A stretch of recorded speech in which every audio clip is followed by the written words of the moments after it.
Иначе кажи нещо за задружно. Задружно е прекрит на бънджи скачане. Ще го излъчим сега това. Ако не беше задружно, кога ще да видим бънджи? Да видим дали ще видиш бънджи. То мало още има. Цветанка си ерджиката. Ето ме и мене се ерджат. Баш си ерджик.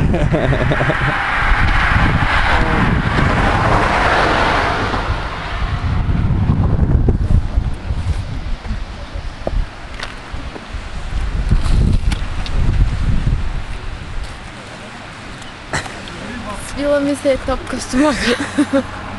И ако скоча, ще Така. го направя заради моя син, за да му покажа човек как трябва да преодолява страховете си. Ако не скоча, ще му покажа човек как трябва да мисли разумно. И в двата случая ще се вземе полука В дете. двата случая ще бъде полука за него. Идеално. Но имам топка в стомаха си. И да покажем на зрителите височината. Знаете, Колосална.